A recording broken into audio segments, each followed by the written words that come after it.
Oh, good.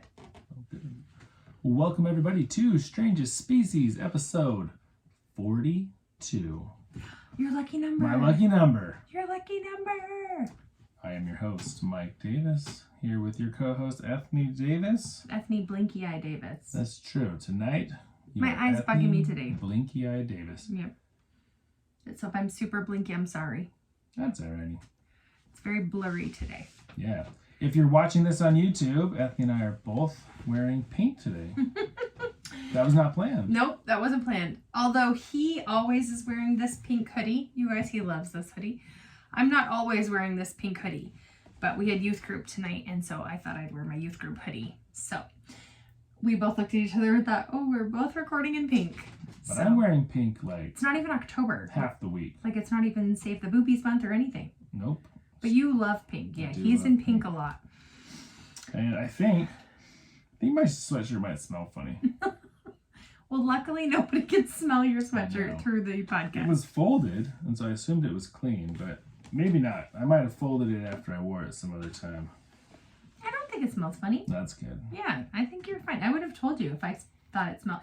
Sometimes our laundry runs, which I'm sure we're the only household that ever does this. For sure. It runs, and then it's kind of up to the person who started the load to like communicate that it needs to be switched, because otherwise many of us don't know. It's end up being in the load for like 2 days, and then it has that nasty smell. Well, sometimes a kid will find it, think that it was recently washed, not realize that it's been sitting there for 2 days, and just put it in the dryer. So the whole load then gets folded, and then you realize like, it smells a little funny. Smells funny. So I don't think you're in that situation though. That's good. Because it doesn't smell like, it doesn't have that smell to it. It just doesn't, I mean, it's fine. Well, that's perfect. All right, well, about I prefer when my clothes aren't smelling. So. Stinky laundry and what do you know? Laundry issues. Our 7-year-old has a homework assignment to invent something. Yeah, and his mom thought of this great idea to invent something using duct tape. So when I was... There, you can get all that duct tape out right there. Probably in high school. Oh, yeah. I ordered all this duct tape, colored duct tape, so that he could make patterns and stuff. But when I was in high school, I remember having this was before the days of like colored duct tape, or maybe it was out there, but it wasn't very common or popular. I had a boyfriend who liked to make lots of things out of duct tape, like wallets and I don't even know, book covers. And the 90s were so cool. So cool. And so I thought to Oakland, like, oh, dude, we need to invent something out of duct tape. So anyway, his teacher kind of, I think, deflated his bubble, because we were going to make like a bag out of duct tape.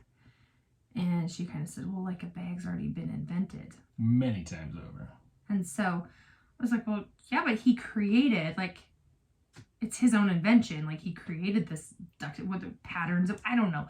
It's for, like, second grade. Like, I'm not going to spend, my whole weekend. I am. Yeah. My whole weekend. So I thought a bag with fun patterns. So I ordered this stuff, and he was kind of excited. And then I think she popped his excited bubble, and then tonight, Dad to the rescue here. Yeah. Yeah. We're making the Wonka jacket. We're going to make a jacket out of duct tape. That dispenses with the built-in hidden candy dispenser for that child who needs more candy, but his teacher won't let him have it. The teacher doesn't know it's there. It's going to have this hose with a valve running. It's going to have a little reservoir of candy inside with a valve that you can turn. And the hose is going to run to the outside, so it dispenses it right in your hand. So you can sit there like under your desk. And I'm at a girls' weekend this weekend. So it's going to be basketball and inventions for these guys at home. Hey, yeah, it is. And I'm going to be just with my sisters and my sister-in-law, my mom, and it's going to be great. It's the first time we've ever done this before. Well, it's about time. Yeah. So I won't be a part of the jacket invention, which makes me sad. Just see it. Well, I'll maybe see we'll it. share some candy with you afterwards. Because I'm dying for that. Yeah. So, anyway. It's going to be good. It's going to be great. Hey, yeah, what do you think we're going to talk about today? Well, Flotsam and Jetsam. Going Little Mermaid today, Yep, huh? Little Mermaid. I don't know why, but Or actual oceanography. are those real oceanographers? Those are real terms, yes. Oh, I didn't know that. Yeah, that's where they got the names, I believe. Oh, well, I thought Ursula just named them. Well, she did name them. Yeah, but I thought she just like made them up. No, I don't think so. Oh, well, that's what we're going to talk about today. I'm pretty sure. You were wrong. Oh, darn it! But we have. Our last couple weeks have been about water. Was it 2 weeks in a row? Last week was the sinking of the Alice. And the week before, it was abandoned on the island. Oh, yeah. So we've had some ships and some water involvement. Yeah. Well, so I was also telling our son, like, oh, last episode was pretty sad. He's all like, oh, what is it? I gotta know. And I was like, no, you're just gonna have to watch it. Yeah. So he gets all anxious about it. He came up to me tonight. He's like, Mom told me last week's episode was really sad and lots of people died. I can't wait to listen to it. Okay. It's like, all right. That's special. Psycho. No. Morbid little man. Yeah, he would rather ours be like a little bit more scary. Yeah, he likes the scary And I'm ones. like, nope, we're not doing that. So, what do you think it's like living in Antarctica? Cold. Yeah. I mean, even colder than living in Canada. Yeah, I knew that was coming. Maybe not way up in Canada. Yeah, it's But like where you live in Canada. where I live in Canada, much colder. Where other Canadians live, yeah, probably I don't even know the difference, but Yeah, so the wintertime down there, it's dark and you get, fairly common minus 60 Celsius. I mean, I would imagine. Which sounds about like Edmonton. No. I would imagine, though, that like the northern hemispheres and the southern hemispheres with all the darkness, like how much daylight and are very similar in that regard. Yeah. Right? Like very little daylight in the winter. And so that's all the same. So, right. So then temperature wise, though, actually between the North and the South Pole, I really don't know. I mean, is Antarctica colder? I don't know if it's colder or not. I don't either.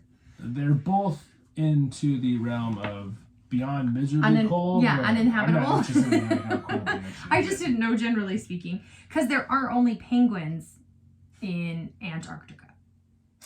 I don't believe that. I don't know if that's true. Antarctica is the only place that has many penguins. But I think there's other animals, aren't there? Like, I don't think there's penguins up in the and northern. Happy Feet, don't they? Oh no, yeah. There's no penguins in the northern hemisphere. Well, that's what I'm talking about. Oh, I thought you were saying penguins are the only animals on Antarctica.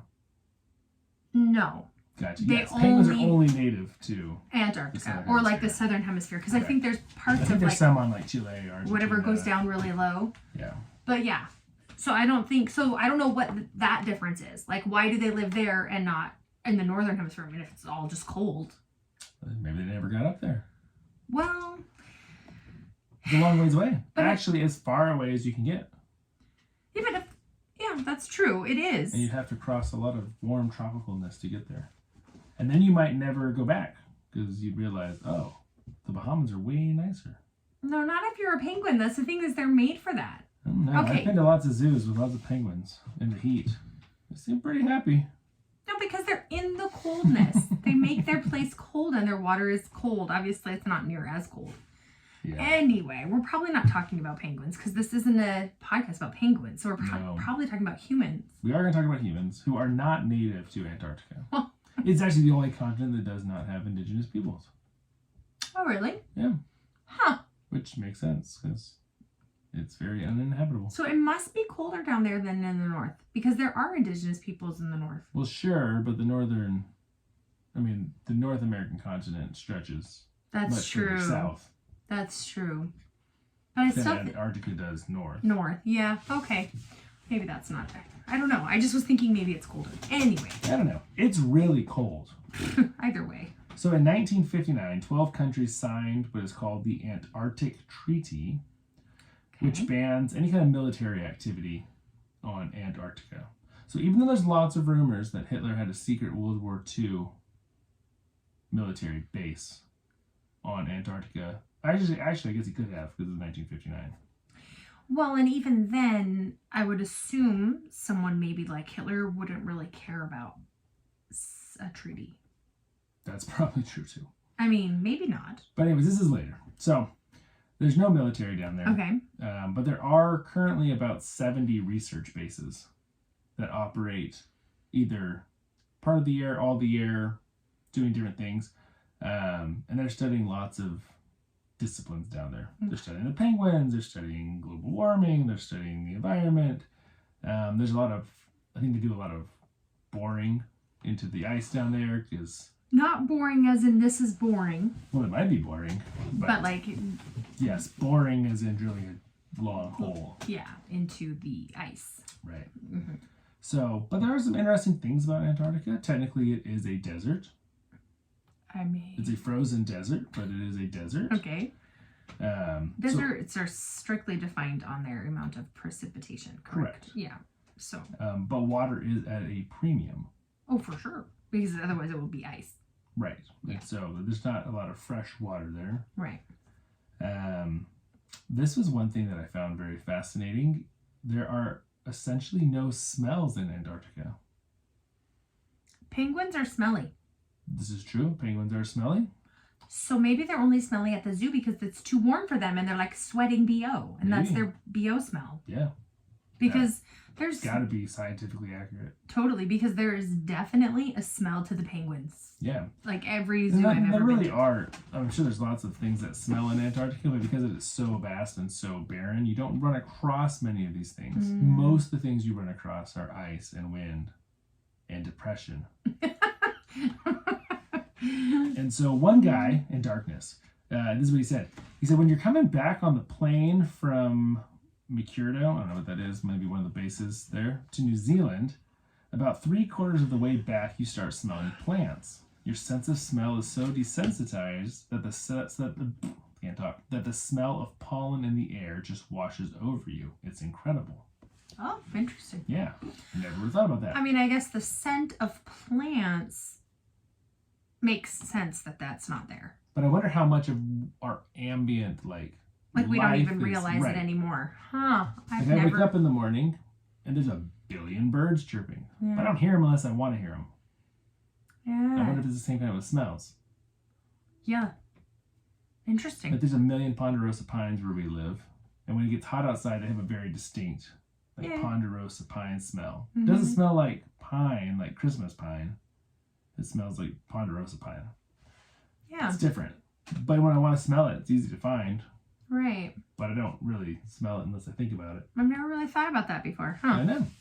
That's so cool. I hadn't either. Well, let's go to Antarctica. Obviously, once you get there, you're completely on your own.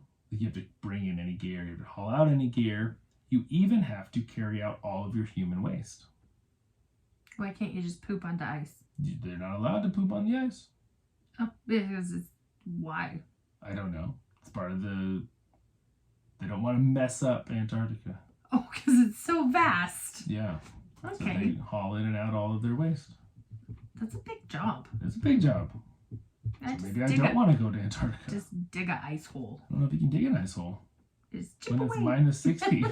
That's true. I'm not sure how your ice digging skills would handle I that. actually can't imagine trying to go to the bathroom and squatting down in -60. I never really thought about this. It's like frozen butt cheeks. Be inside. Yeah, you have like to. Literally, you would. Yeah, you have you to would be. pee and it would turn to an icicle as you're peeing. as it's peeing. Okay. It This is the whole concept. It doesn't sound terrible. Okay. Yeah, I don't want to go to Antarctica anymore. I mean, it'd be cool to see it. No, I'd love to go on one of those cruises. There's a cruise? Mm-hmm. That sounds like no.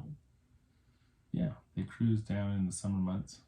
Or the warm months. I don't know when that is exactly. But Anthony says no. No. Anyways. Icebergs in the water means a sunken ship. Come on, people. Sometimes just a bunch of poop in the water means a sunken ship. Well, that's not why it sunk. No, but it didn't help any. That's true. So, okay. In 1960, right after this treaty was signed, the Soviets sent a mission of 13 men down to Antarctica to create a new base. This mission was called the Sixth Soviet Antarctic Expedition. It's like a tongue twister. It was. I It's struggled with that. I struggle with saying a lot of things, though. She sells seashells by the seashore. Yes. Say that again? 6th Soviet Antarctic expedition. That's not that bad. It's stuff for me. Got a speech impediment. No. Okay. So, like I said, the purpose of this team was to build a new base at the... Like a new research base. Okay. At the Schermacher Oasis. Obviously. Obviously. I mean, it's an oasis. It's one of those mirages. Yeah. Where you think it's an oasis. So this place was about 75 miles off the coast. Okay. Inland. So they got there, they built their base. They'd been there for about 4 months. And at this point, it is January. It is the deepest part of winter. So they have the same winter I guess so. as us? I don't know why I thought it would be opposite. Anyway. Well, it's winter like half the year, so I don't really know. Well, no, but like if it's their deepest, coldest part, that's the same as ours. Yeah, and Australia's the opposite. So I don't know why I just thought that. Anyway. That would make sense. I don't know. That's But okay. so the team decides, I mean, they didn't decide right then, they decided beforehand that they would wait out the winter before coming back. And this happens a lot on these missions. You would like, stay there a for the year whole or two. winter? Yeah, a lot of these missions you're there for a long, long time. Because you can't fly planes in and out in the winter. Yeah, but you have to bring that much food. Yeah, totally. And you're eating what? Canned stuff, dehydrated stuff. I feel like this is a mission for one of our children. This is their job. Yep, they need the challenge. Perfect. You know the one I'm thinking of? Yes. The same one that is all things.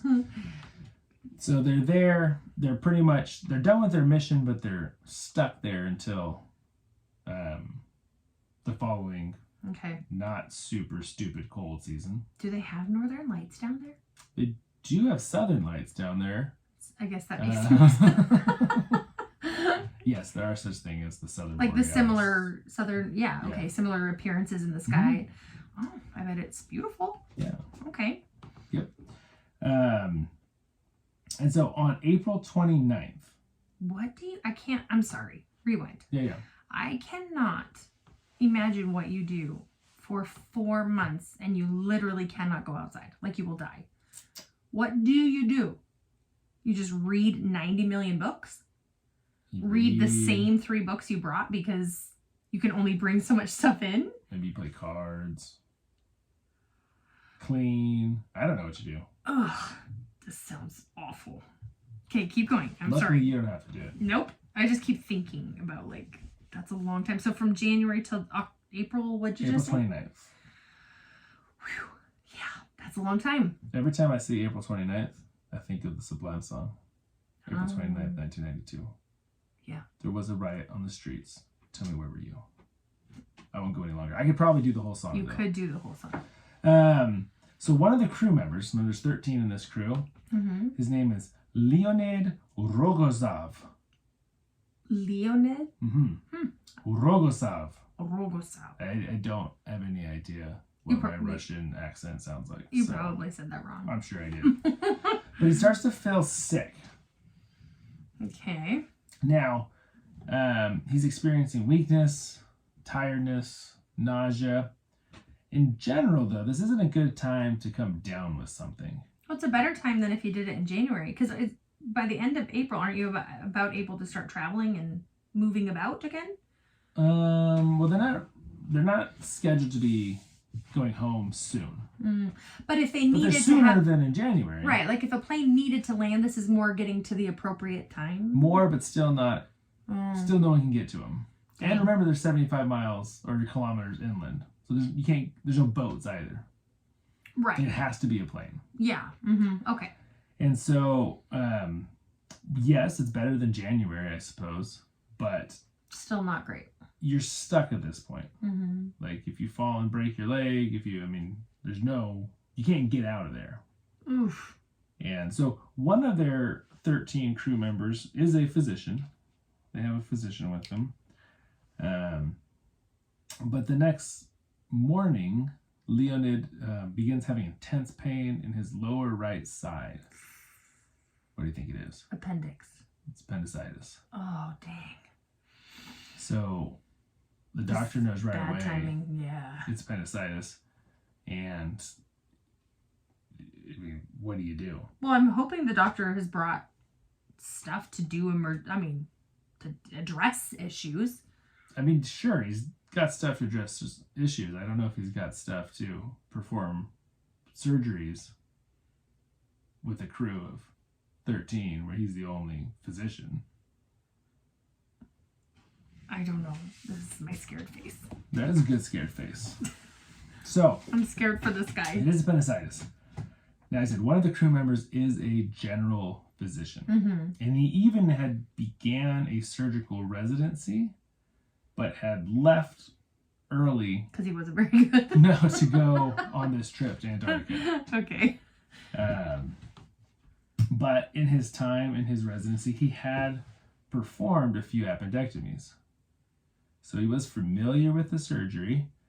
But how are you going to do it without any surgical equipment in a remote base in Antarctica? Oh, I mean, at least you have lots of coldness. That's true. Maybe you go outside and do it? Well, like ice, I don't know, helps. Yeah, maybe. I don't know if it helps in this situation. It doesn't. I'm just trying to be optimistic for this poor guy. I feel like. So, oof. But the decision was pretty easy to make because it was either you do the surgery or Leonid's gonna die. But he would die wouldn't he get he would burst. He would go septic. Right, he would go septic, and that would be worse, right? But he also runs the risk of maybe dying from complications of the surgery. Correct. So would you try to reach out to a plane and say, hey, we're in a situation here that's tricky and we'll perform the surgery, but you need someone to come? Or it's just not a thing? I'm sure they reached out, mm-hmm. but Moscow actually they had to get permission from Moscow to do the surgery. Interesting. But that was the best they were getting. I mean, there was no way that they could. And I read some other things you can't. It's physically impossible to land planes during this time of year. That's so interesting to me. Even nowadays, or just back then? No, even. I mean, maybe today, but even 20 years ago, no. I guess there's a potential that the landing gear, like the skis on the plane, will freeze, and almost instantly all of your fuel lines and things will freeze, and then the plane's shot. So, which is amazing because fuel doesn't freeze until minus 50 or something like that. Like, it's insane, and I don't even know that's normal fuel. I don't know about airplane fuel. Well, yeah, because they're in much colder temperatures. Huh. This is wild. Okay, all right. So they got permission from Moscow, I guess, to do the surgery. They got permission. Yeah, so it had taken them 36 days on boat to get there. And so, and the plane home wasn't scheduled for another year. Dang. Yeah, so they really were on their own. So they had no choice but to cut out his appendix without any general anesthesia or a surgical suite or almost anything that a hospital would have to perform a surgery. Well, like at least a scalpel? I'm sure there was a scalpel. Are we using spoons here? No, it wasn't like Robin Hood, Prince of Thieves. Perfect. So, can you imagine what it'd be like to be the patient? No, I'm just cringing for him. It hurts my... You have no choice. You're backed into a corner of... heart just hearing this.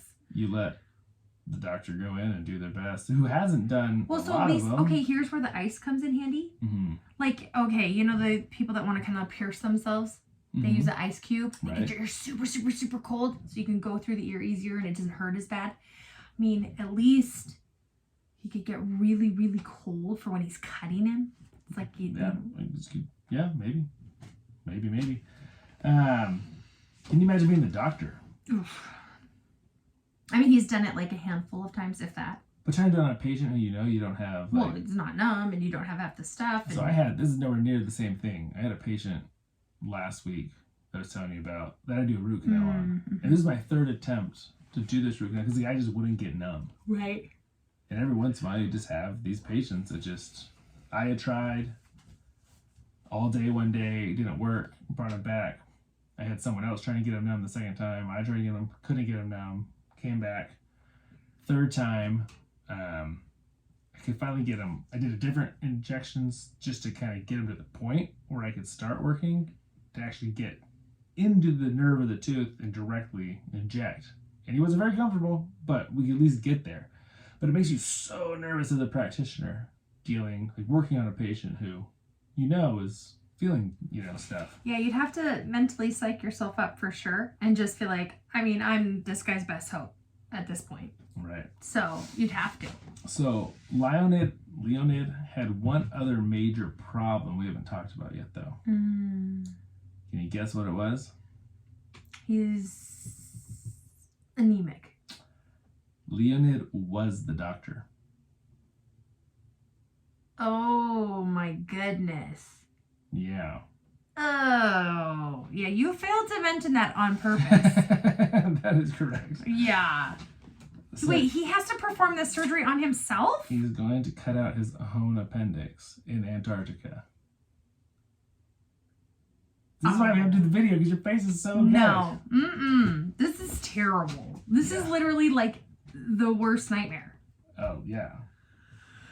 But he knows perfectly well what happens if he doesn't. Yeah, he does. He sure does. Oh, how do you not... Okay, so how do you not pass out? Well, we're going to go through the surgery here. Like, my dad, it's so interesting. He is so he's a firefighter, obviously seen plenty of... mangled carnage. Yes.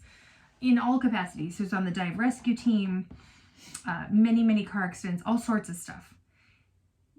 The stories he told me growing up, I still can vividly remember certain things. Okay, this guy can see all that, but he hits his finger, building our house or whatever, and it's like the nail gun, and he kind of nicked his finger, and he was bleeding and stuff. Literally passes out because of his own blood. I look at it, I'm like, it's not even that bad. But it's his own blood. It's like this psychological thing. There's definitely so how does this doctor not pass out on himself by doing his surgery himself? This is a very bad combination. So when we've talked about blood in general doesn't bother me. I do minor surgeries quite regularly. I've worked professionally chopping up bodies. Yeah. It doesn't bother me. I got a little, not squeamish, nauseated, but a little, it's ugh, I don't like the story. Yeah, it kind of makes you feel like you're going to pass out a little bit. Get kind of grossed out and, ugh. I don't even know if I want to listen to the rest of it. It's too much. That's it, everybody. That's his tapping out. There's pictures too. No. There really are. I believe you. I don't want to see him. I'm in deep breath. So the night before the surgery, he wrote this in his journal. You ready? Yeah. I did not sleep at all last night. It hurts like the devil. A snowstorm whipping through my soul, wailing like 100 jackals. Still no obvious symptoms that perforation is imminent, but an oppressive feeling of foreboding hangs over me. This is it. I have to think through the only possible way out, to operate on myself. It's almost impossible, but I can't just fold my arms and give up. It's kind of probably a bad idea to not sleep before you perform a surgery. Well, I think he wanted to sleep. I think he couldn't sleep because of pain. Right. This is a terrible situation. Yeah. And so before he started, he had to very carefully plan out the entire operation. Of course he did. His biggest concern was that he knew he needed to move his own small intestines out of the way to access the large intestine, which sits behind them, because that's where your appendix is located. So I'm really, really hoping that there's another one in this team of 13 that is I'll be your assistant. There were 2 that he assigned to be his assistant. The truck driver and the meteorologist. Very qualified. Yeah.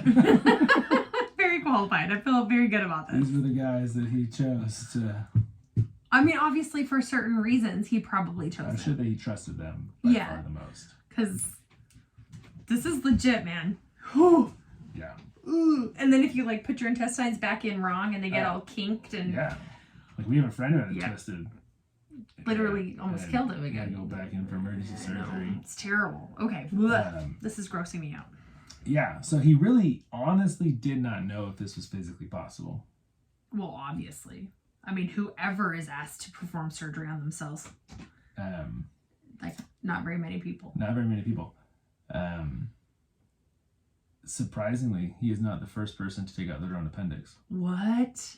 Wow. There was an American doctor who did it To himself. to himself, but in better conditions. And Under better anesthesia. why? Why did he do this to himself? The like, other guy? Yeah, like, what was the circumstance? It's when they used ether Okay. to as a form of air quotes general anesthesia, Right. but there were quite a few patients who couldn't do ether, and so It was like a trial run or something? yeah, he had a lot of success. Well, he had chopped off the tip of his own finger and had used local anesthetics prior. I don't remember what exactly because I didn't go that deep into that story. That's okay. I was just... But he had really good success, so he's like, well, I think I can do other surgeries for patients who can't use ether using other modes of anesthetic that aren't general. Okay. And so he did, and he took out his own appendix. Wow. Just wow. He actually ended up operating on himself 3 different times in his life. He also fixed his own inguinal hernia. Well, I think... Wow. Yeah. But again, all actually in hospitals and things. Just bomb.com. Just because you're like, why not? I'm that good at surgery. I guess. I still don't know why you wouldn't choose someone else. Maybe he didn't trust anybody. Okay, well, maybe. But anyways, Leonid here, he trusted himself more than his coworkers. Oh my goodness. And so he laid himself on a bed, and he laid all of his instruments on a table next to him. And it did look in the pictures like he had some surgical Equipment. equipment in, like It's gowns kind of and funny because blankets it's like you and- have this assistant, like as if, whatever you would have. PA, whatever you have. And you're like, okay, hand me this one. And they're like, which one? Because they have no idea what's happening. Well, I'm sure he ran through with them. He had to. Gave them like layman's terms. Right. And probably laid them in order that he thought he would need them. And Right. Probably. But so one of them, their job, this is the truck driver and the meteorologist, was to hold the lamp so he'd have good lighting. And the other one was to hand him instruments as he needed And them. ice. Duh. We need And ice. ice. Yeah. The problem is ice probably isn't sterile. Yeah. You don't want to be putting bacteria No, you don't. Okay. inside of your Say no to the intestines ice. as they're laying on your legs. Say no to the ice. So he did train them how to administer adrenaline and perform some artificial ventilation for him in case he passed out. Ventilation? Mm-hmm. Like chest compressions. Oh. CPR essentially. Yeah. Okay. To, keep him alive. until For he some came reason, back. I was thinking at the surgical site. I was just couldn't yeah. figure out. I was like, suction? Yeah. Anyway, I was not in the right space. I get it. And he assigned a third coworker to hold a mirror. Oh my gosh, he's literally so doing that he this could- in... Well, that was his plan, was to do it on himself backwards. But you know how hard that is I to do. learn that skill. Yes, takes a lot of time. So Anthony's a hygienist. I mean, we work backwards all the time. All the time. I remember when you were in Within me. school Oh, having yeah. like these stupid, I don't know, you had like write numbers and stuff Mm-hmm. using a mirror with like a little wall or Yep. partition. Yeah, they spent hours with us trying to make sure you're only looking in the mirror, because if you try to get direct vision, your ergonomics are just terrible and you get kinks in your necks and you can't work, So, yeah, that's hard. Yeah, so that was his plan, was to And you'd probably never done that before, Never because done that's that. not normal. go Yeah. to work backwards, Oh, which I is guess always fun. that didn't work Right very is well. left is right. yeah. Up is down, down is up. Oh gosh, you don't want to cut Yeah. that place. And Oh dear. so anyways, he goes in for surgery. So what he gave himself local anesthetic Well, at With least a they had that. using Novocaine. Which is not what we use in dentistry anymore, just so everyone knows. Yeah, Every no patient in the Novocaine. world tells me, like, oh, you use a Novocaine? We haven't used Novocaine since I was alive. We haven't used Novocaine since I've been in the profession, or you, and even since before you were alive. I don't think it's ever. Yeah, I think it's been decades. Years. Yeah. Mm-hmm. We use lidocaine As our main one. as your main one, Mm-hmm. as will your emergency room if you go in there and need stitches or. I mean, there's certain ones on extremities and stuff you can't. You just can't use epinephrine. Well, But they'll still use Lido. They still will. Okay. Um, They don't use the same stuff we do. How about that? Depending on where it's at. Right. If it's extremities, like Right. fingers and stuff. But, so he does get himself numb, and he gives himself about a 12-centimeter incision. Now, I can't imagine cutting yourself open with a scalpel and washing yourself, and then reaching in and removing your intestines. It's like Braveheart, but to yourself. This is terrible. The whole thing is so terrible. Oh. But but once he started, he couldn't give himself anything else. And he might have been able to use some more local here and there, but he couldn't sedate himself at all because he needed to be mentally focused. And obviously couldn't take alcohol, or you couldn't drink vodka. Right. Because he was the one doing the surgery. Mm-hmm. And that's frowned upon. But I'm sure he could use an excessive amount of Lido. Or, Novocaine. yeah. Novocaine. So he really says that once he got going, he didn't really feel much. He kind of got into emergency surgery mode and just was so focused. I think it's almost like a woman who chooses to deliver a baby. That's probably true. We have so many... Like, without any, all natural. Mm-hmm. It's such a head mental game because the pain is just so much. But it's like... I wonder if he did some Lamaze classes. Yeah, I mean, I honestly think you have to get into this mindset, and once you're in it, you can't get out of it. It's like running a marathon. You got to push past through the wall. It's like such a mental game. It had to be the same thing. Like once you're cut, you're like, that's it. We're on the clock here. Yeah. Yeah. Stay mentally fortified here. So he finds out very quickly that the mirror's out, and so he decides it would be better to just do it all by feel, and so.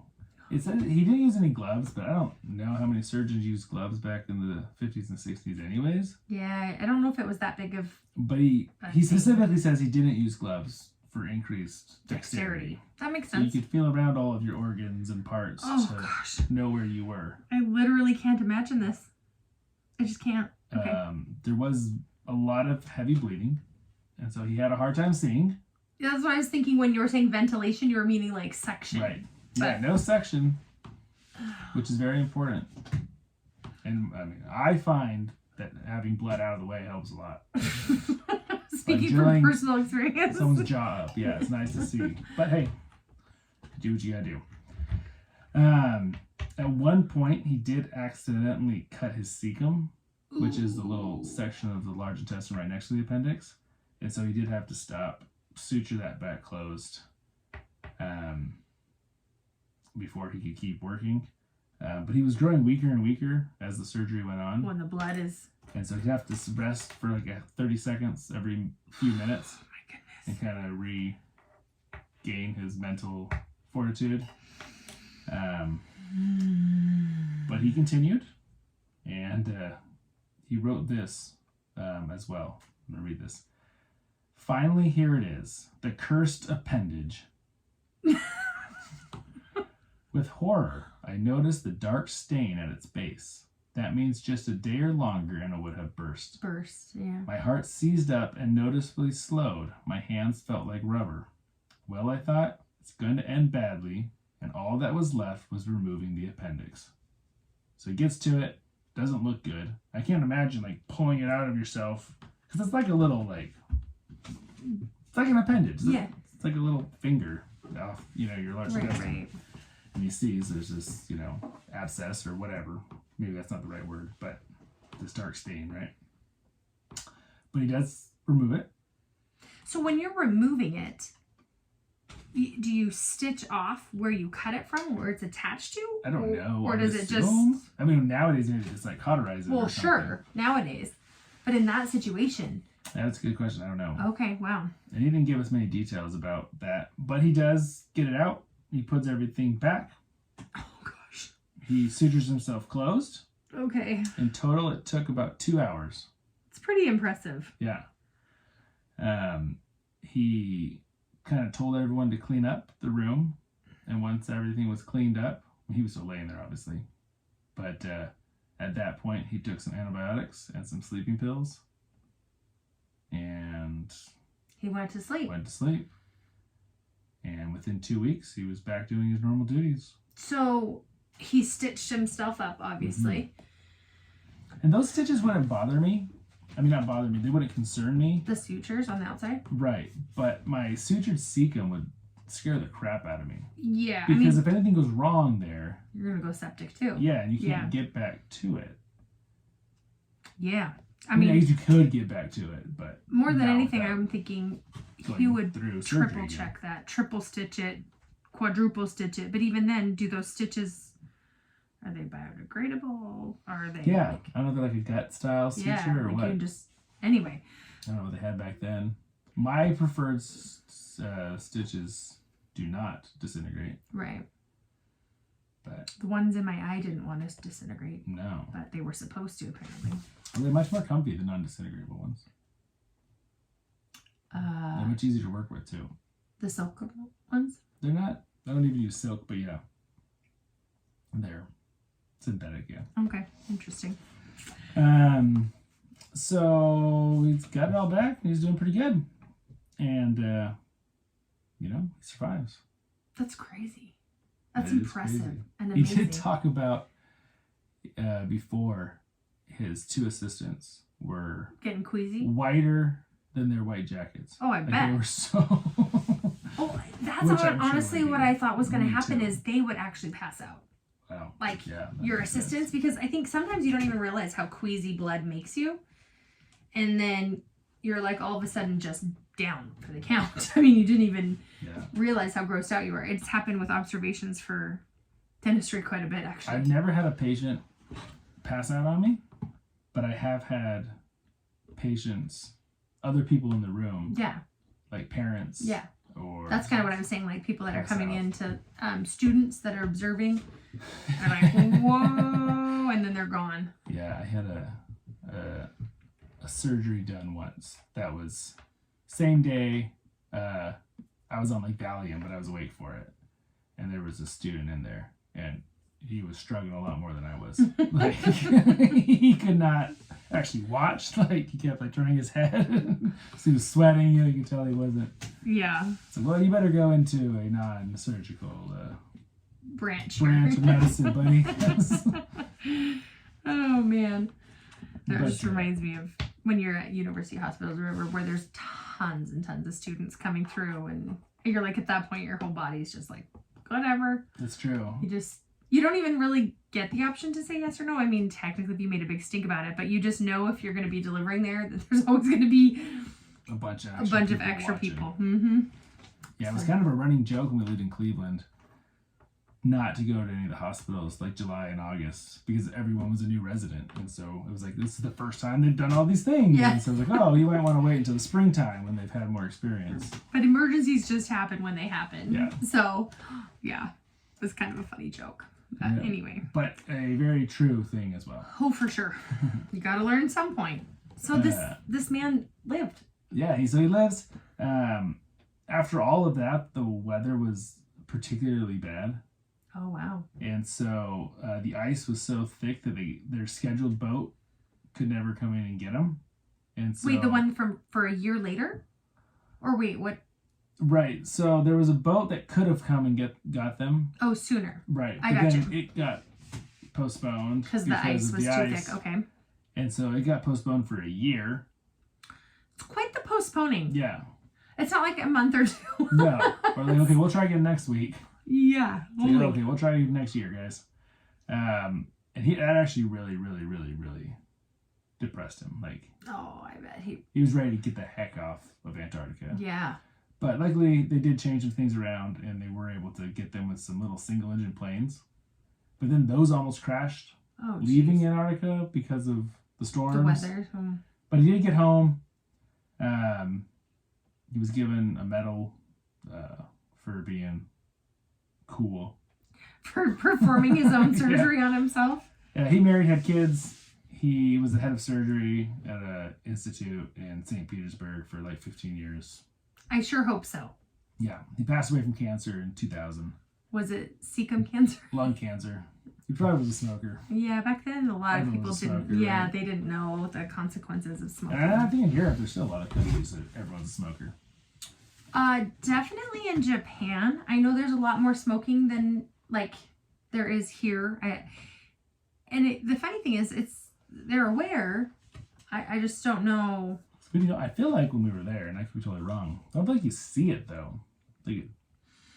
I mean, you see the vending machines with the cigarettes in them. But it's not like you see cigarette butts everywhere. No, they're very respectful. They're very respectful about disposing of them, and I don't know. Anyway, but it's definitely much more common. So you don't want to see a picture? I honestly don't. Okay, well, if you want to see a picture, I'll try to remember to post it on the Facebook group. But I want to see. Oh, now Anthony wants to see. So there's him operating. Oh my gosh, he even has a mask on? Yeah, he's a doctor. What is that? Is that his intestine? I think that's probably an intestine. But I'm not sure. That's too much. It's too much. So anyways, I'll try to post it now. It's in black and white. So it's actually not as bad as if it was in color. So, yeah.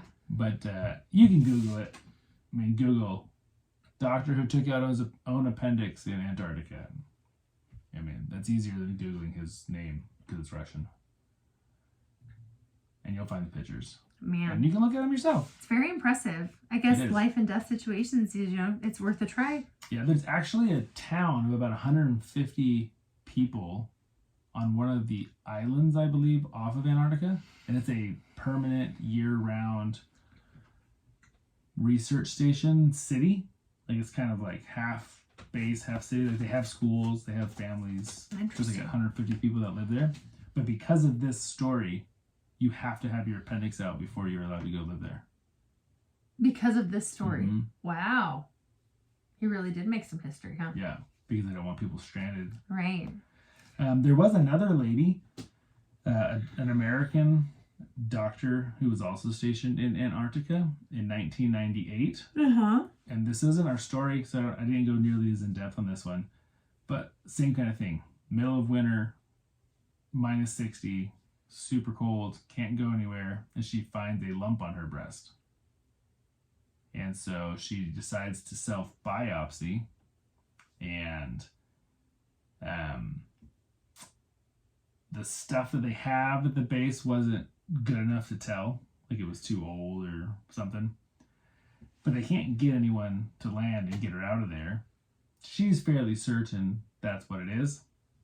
So they go out on the ice and they light these big bonfires to create like a landing or a drop zone. And they do bring a plane in and drop a correct biopsy kit and hormone therapy and chemotherapy meds. And she literally self-administers chemotherapy in Antarctica until she can get out the next year. So the drop is safe? I guess so.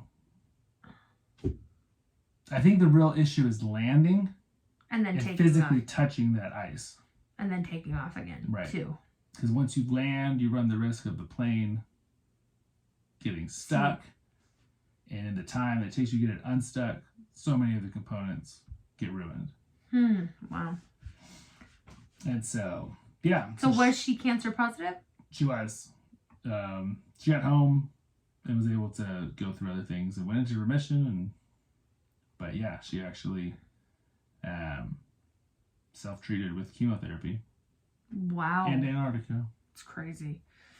So now to go to Antarctica, you have to literally have full body head to toe. Yeah. Get your eyes dilated so they can see the back. Make sure there's no torn retinas. Do not torn retinas. Make sure there's no breast cancer. Make sure your appendix is already out prophylactically. Check for hernias. Check for What else? Everything. The cough test.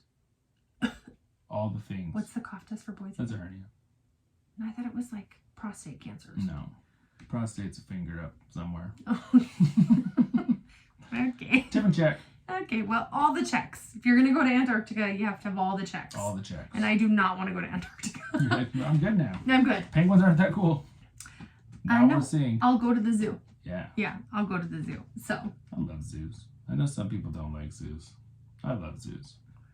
It's a catch for me. I'm a catch-22 here. Like, yeah. I get that if they are indeed rescued and if they are indeed rehabilitating the population, I feel better about it. If for some reason they're there just for our enjoyment, it makes it a little harder for me. I'd rather them have just stayed out in the wild, you know? Yeah, I just really enjoy them, so. You don't think about all that kind of stuff. You just enjoy seeing the animals. And I just am kind of 50-50. Like, I hope they're really here for being rescued. Well, I mean, I'm a biology guy. Right. I really enjoy. It's fun to see animals you wouldn't normally see. I get all that. I do love that. I just always think. But most of them are there for a reason. I know. But then once you're born in captivity, then you're kind of stuck in captivity. And that's kind of, again, if you're an endangered species, and it's good that you're born in captivity to kind of eventually get back out there, that's great. But if it's just, I don't know, I don't look at it much different than all of the people who have cats and don't let them outside. It's like your cat is a wild animal that wants to go outside and kill things, and you keep it in its house, and you're thinking you're doing it a favor. You're not doing it a favor.